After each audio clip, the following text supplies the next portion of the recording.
A capacidade do ser humano é de pensar. A gente não é forte o suficiente, a gente não enxerga direito, a gente não escuta direito.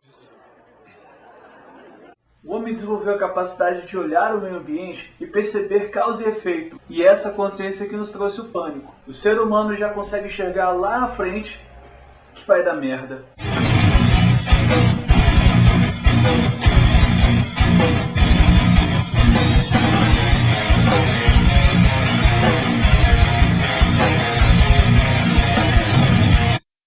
Diante de todas as fraquezas do ser humano, que não enxerga bem, que não escuta bem, que nós temos a capacidade de pensar. A consciência nos trouxe o medo. O medo foi essencial para a sobrevivência da espécie humana. O homem, tomando consciência da morte, precisava de algo para que o tranquilizasse, algo que pudesse movê-lo. Para ter algumas explicações, o homem, em meio à sua psique, começou a desenvolver o seu lado místico, correlacionando a causa e efeito dos eventos no universo com a vontade de deuses. O homem, com isso, acaba de usar o seu pensamento, inteligência e criatividade ao seu favor, criando histórias que os consolavam e faziam seguir adiante. Já dizia Renan no século XIX, o homem é um animal que quer sobreviver como qualquer outro, mas como um animal sofisticado, inventou a vida pós-morte. Com a criação das religiões, nós temos alguns conceitos. Nós temos agora a tranquilidade causada pela adoração a divindades, deuses ou um deus superior, ou religiões que não concebem seres superiores, mas concebem elevações em direção a algo, como o budismo.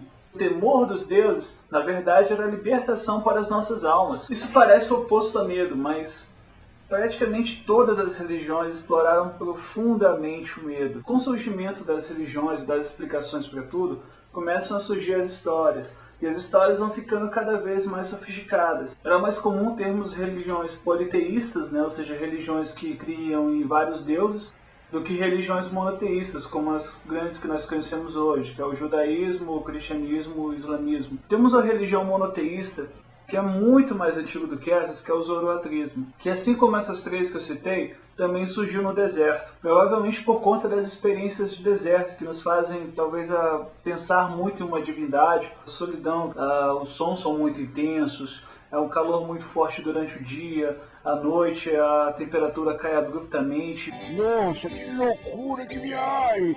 Que viagem, que viagem, que viagem! Certeza, Maga. Agora, eu não vou fazer a ligação entre as religiões politeístas, entre o zoroatrismo e traçar como a religião judaica cristã foi se formando, assimilando e adaptando ideias dessas outras culturas. Isso porque um camarada já fez de forma genial, com a pesquisa muito bem embasada, e vale muito a pena conferir se você tem curiosidade nesse assunto, que é o Pedro Alcântara, do canal Ateu Informa. Vou deixar o link aqui para vocês, beleza? Acessa lá que é interessantíssimo. Bom, mas uma pitadinha de uma coisa ou outra eu vou dar. Principalmente porque eu vou falar agora do inferno. Vou falar da noção de inferno. Bom, nem sempre a ideia de inferno foi esse mal todo que nós conhecemos hoje.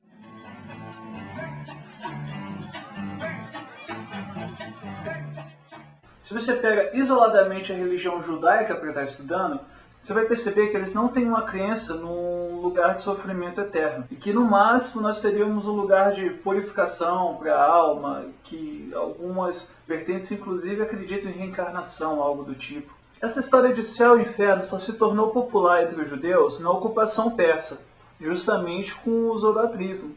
Na verdade, os judeus sempre se preocuparam mais com esse mundo do que com o outro, e sempre concentraram seus esforços religiosos para a criação de um mundo melhor aqui. Por isso que eles têm tanto aquela preocupação com a questão da terra, porque ali é o paraíso deles, a Canaã perfeita, o lugar perfeito não fica nos céus, fica na terra. Aquela que é a terra prometida que Deus deu e ponto final. Até porque tem uma lógica um pouquinho melhor se nós pensarmos nas histórias de Gênesis. Aquela velha historinha do Jardim do Éden, que Deus diz, olha, não coma, meus filhinhos, vocês vão morrer, não coma deste fruto.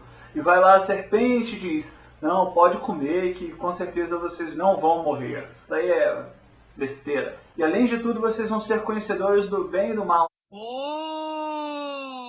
que legal!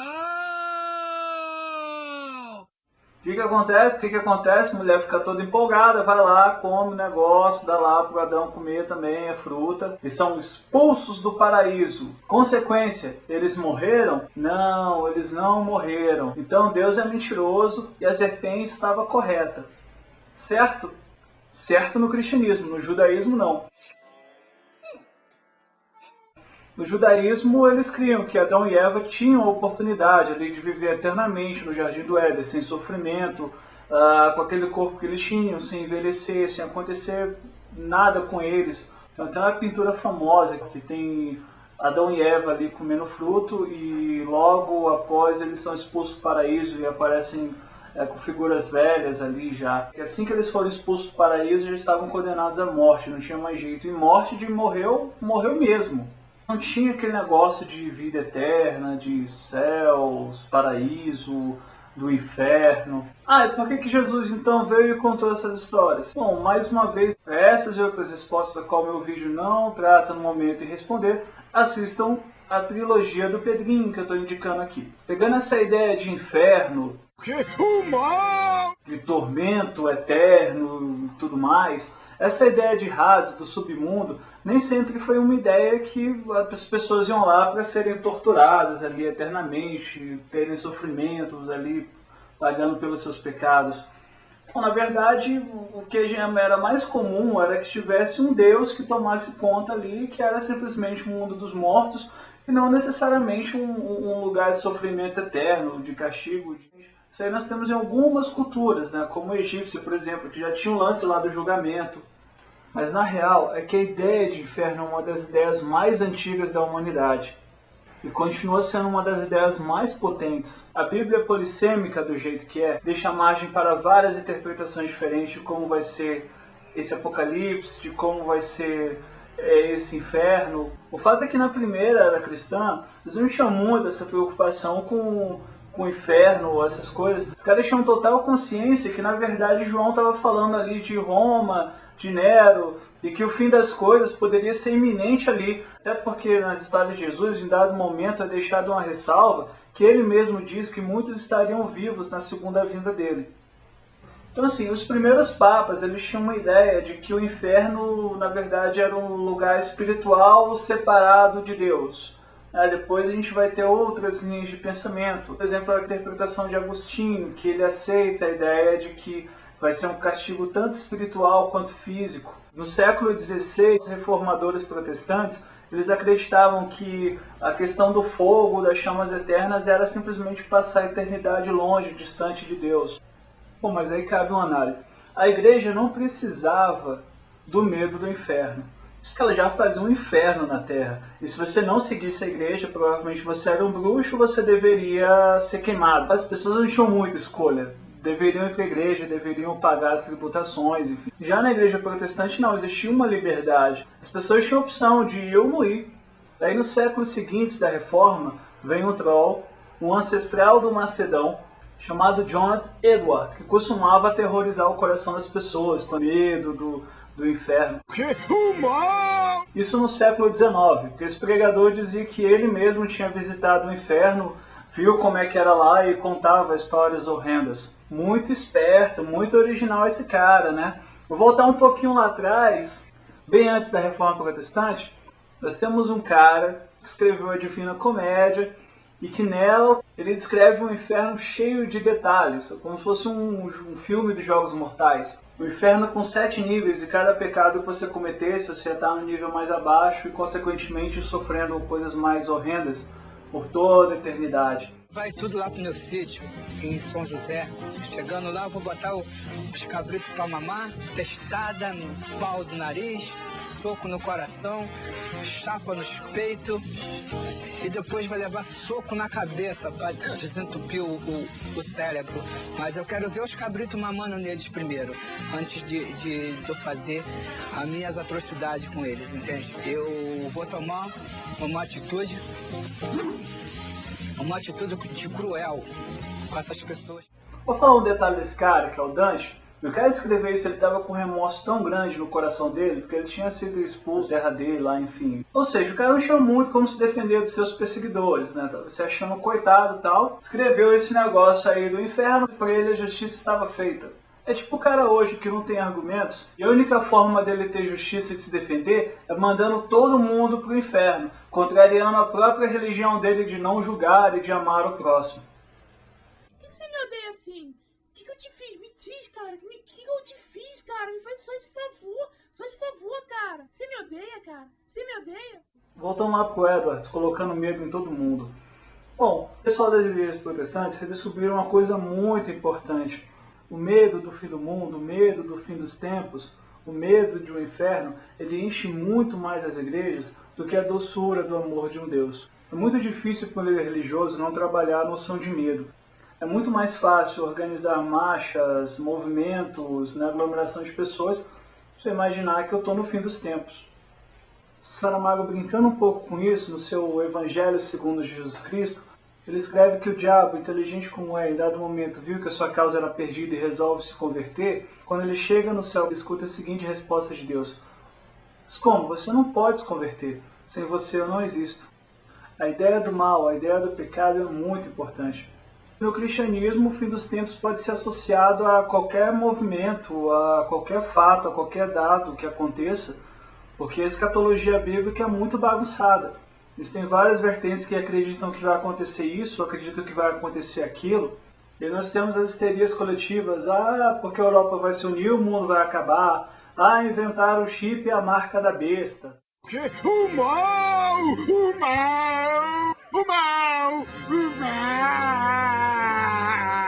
O mal! O conceito calvinista de predestinação diz que todos nós somos depravados, todos nós merecemos o inferno, e que ele não pode ser evitado com boas ações. Ou seja, não adianta ser bonzinho, não adianta ser um monge, não adianta ser grande, porque eles também vão estar lá queimando no inferno. A não ser que a graça, porque nós somos salvos pela graça, e a graça é algo que não é merecido. Só Deus dá conforme Ele quer, conforme Ele entende, enfim.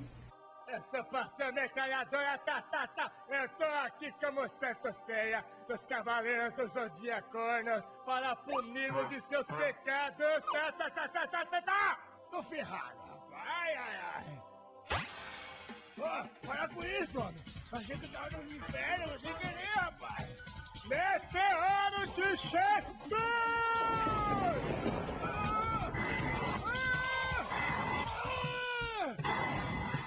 Me perdoa! Eu tenho dinheiro! Peraí, como é que é? Eu falei que eu tenho dinheiro. O senhor aceita cartão de crédito? Mas é claro que aceita! Maravilha!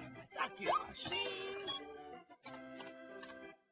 Pronto, tá perdoada, tá perdoada! Tá! Eita maravilha, rapaz! Você pode matar todo mundo, estuprar todo mundo, depois só você dá o dinheirinho, pedir perdão e tá tudo limpo com Deus.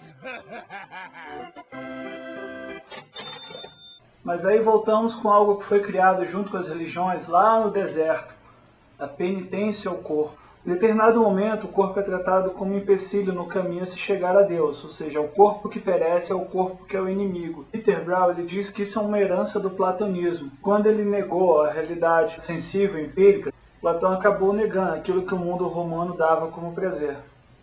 E aí nós temos a noção que muitos atribuem que o cristianismo nada mais é do que um platonismo para as massas. A recusa do corpo é a transferência da culpa do indivíduo para a culpa social. E o lugar da culpa nesse sentido é o corpo. E as recomendações religiosas nesse sentido é que para alcançar Deus, alcançar o divino, eu devo controlar o corpo. Isso através de jejum, através de penitência, através de privação do sono.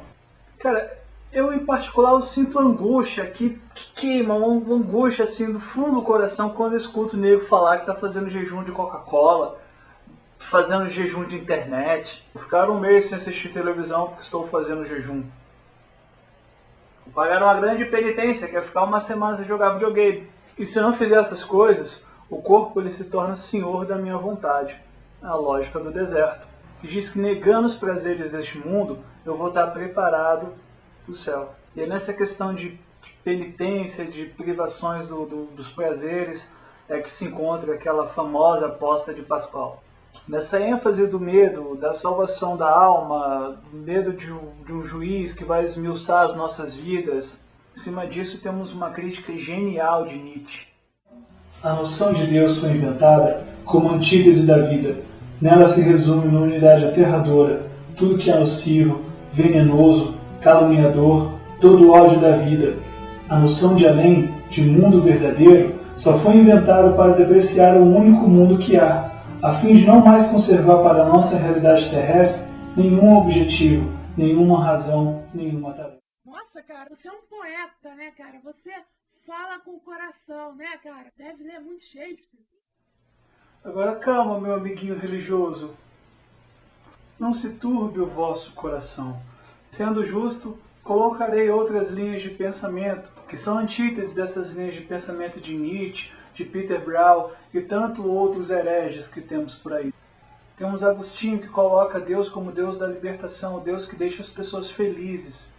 Inácio de Loyola, que traz um Deus sistemático, onde nós devemos colocar nome aos nossos medos e vencendo eles sistematicamente, através de orações, através de devoções a Deus. Um famoso poema com a tradução de Manuel Bandeira, que é atribuído a Teresinha, que eu particularmente acho lindíssimo. Moves-me o teu amor de tal maneira que a não ver o céu ainda te amara e a não ver o inferno te temera. Nada me tens que dar porque te queira, que se que eu ouso esperar não esperara, o mesmo que te quero te quiser.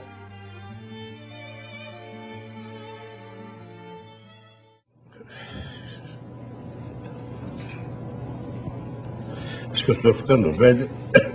A ideia de Teresa é que mesmo sem o inferno, ainda assim ela amaria Deus. A lógica escolástica clássica diz que Deus é da mesma essência que o homem, que a entrega a um Deus não é a negação do eu, mas sim o encontro daquilo que se é. Ou seja, obedecer a Deus não é submeter-se a Ele, mas sim se encontrar. É por isso que você deve ser do jeito que você é. A única coisa que o medo faz é com que nós sejamos bovinos, é com que nós sejamos massa de manipulação na mão de pessoas que estão tão perdidas quanto nós, que também não sabem para onde vão, também não sabem o que vai acontecer, mas acreditam que tem a resposta, acreditam que falam com o ser divino. Pessoas com medo fazem qualquer coisa para se livrar desse medo, seja submetendo aos seus líderes pastores religiosos, ou seja, submetendo a um governo opressor. É mais do que sabido, com N exemplos que nós temos por aí, que um Estado teocrático seria uma tremenda desgraça, mas também um Estado ditamente ateu, como nós tivemos na Rússia ou na China, nem fizeram grandes merdas. Existe uma música bem legal da banda cristã, o Fruto Sagrado, que tem uma frase sensacional: eu sou diferente, igual a todo mundo, sem você eu não sou ninguém. Eu sou igual a todo mundo, não existe Superman.